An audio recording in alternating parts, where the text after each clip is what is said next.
అపూర్వ తన అమ్మమ్మ ఇంటి పాత గదిలో శుభ్రం చేస్తుంటే ఒక చీకటి గదిలో పాత పెట్టెలు, పుస్తకాలు, కొన్ని చెక్క సామాన్లు కనిపించాయి.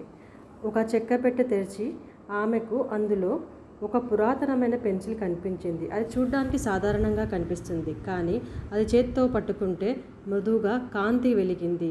ఆశ్చర్యంతో ఆమె దానిని మరింత దగ్గరగా చూసింది. ఆసక్తిగా అపూర్వ తన నోట్బుక్ తీసుకుని ఒక చిన్న పక్షిని గీసింది. ఒక్కసారిగా ఆ పక్షి కాగితం నుంచి పైకి లేచింది. రెక్కలు కొట్టుకుంటూ గదిలో ఎగరడం ప్రారంభించింది.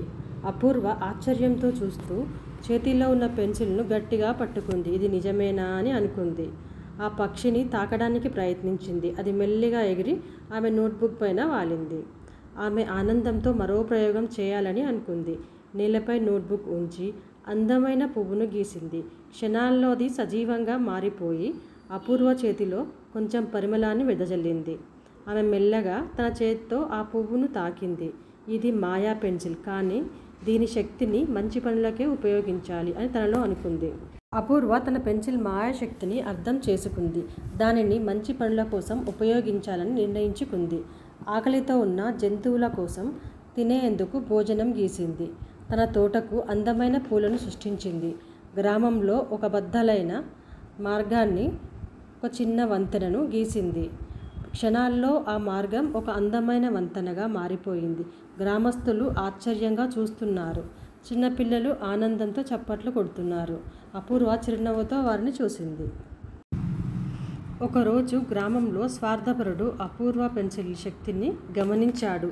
నా కోసం బంగారు కొండ గీయి అని ఆమెను కోరాడు. అపూర్వ తల ఊపింది. నేను గీయను అని. లోభం మంచిది కాదు అని చెప్పింది. కోపంతో ఆ మనిషి తన పెన్సిల్ని లాక్కోవడానికి ప్రయత్నించాడు. గ్రామస్తులు భయంతో చూస్తుండగా అపూర్వ మాత్రం ధైర్యంగా నిలిచింది. ఇంకొక స్వార్థపరుడు తన పెన్సిల్ను తీసుకోవాలని చూశాడు. అది ఎంబటే మాయమైపోయింది. తరువాత మళ్ళీ అపూర్వ చేతిలో ప్రత్యక్షమైంది. ఒక మృదువైన శబ్దం గాలిలో వినిపించింది. మాయాశక్తి స్వార్థం కోసం కాదు, మంచి కోసం మాత్రమే. ఆ స్వార్థపరుడు షాక్లో వెనక్కి తగ్గాడు. గ్రామస్తులు ఆశ్చర్యంగా, గౌరవంగా అపూర్వను చూశారు. అప్పటి నుంచి అపూర్వ పెన్సిల్ను కేవలం మంచి కోసమే ఉపయోగించసాగింది. ఆకలితో ఉన్న వారికి భోజనం గీసింది.